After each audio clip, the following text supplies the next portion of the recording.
A blessed Monday to all. Today's gospel reading is a simple version with not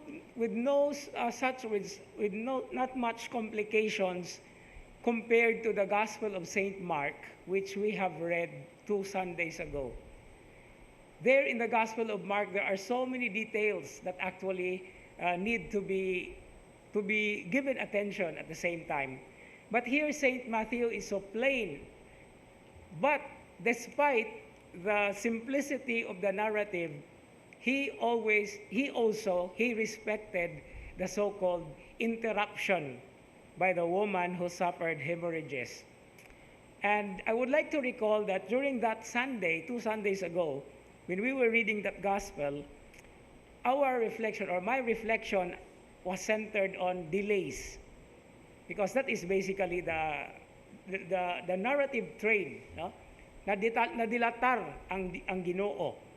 But the delay is so significant in the Gospel of Mark because before, when Jesus said, when he was going towards the house of the official, the daughter was just alive, was still alive.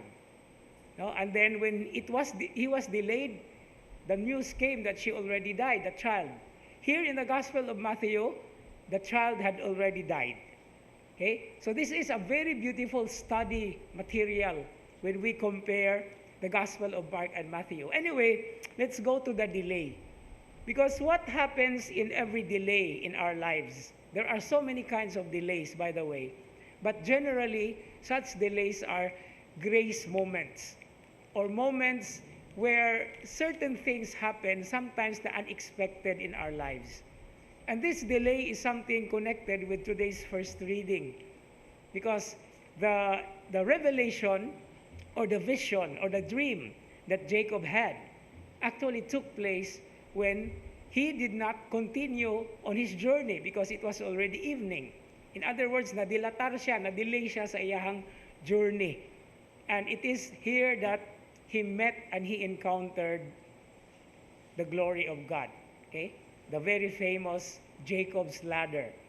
I even always take this as a very beautiful piece of literature because when I give a quiz to my students of the Pentateuch, whenever I have a quiz on this, I will always ask them, what was the original name of Bethel?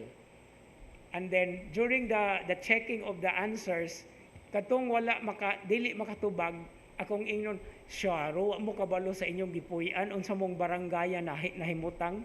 No? Because our place is part of Barangay Luz. No? And then the original name of Bethel was Luz. No? So this is a very interesting connections and an interrelationship. But then, what about that delay? A very beautiful challenge for prayer today is, what do we do when there are delays in our lives? Do we wallow because there is a delay? Or do we use the time wisely? And the best time to use and the best thing to do whenever delays are happening is prayer. When we come in contact with the presence of God, who is just among us, who is just around the bend, who is just around the corner. And it takes some time to really appreciate and experience His presence when we are in prayer, when we are in silence. Ayaw nagkatulog, kay magdamgor man gihapon. No? But that is a very beautiful exercise. Meditation, prayer, at least any time of the day, because it is one way of acknowledging that He is really the Emmanuel, the God among us.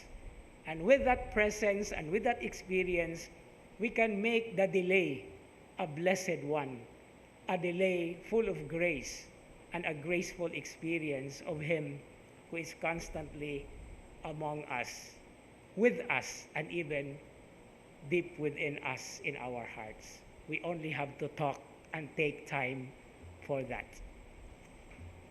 Amen.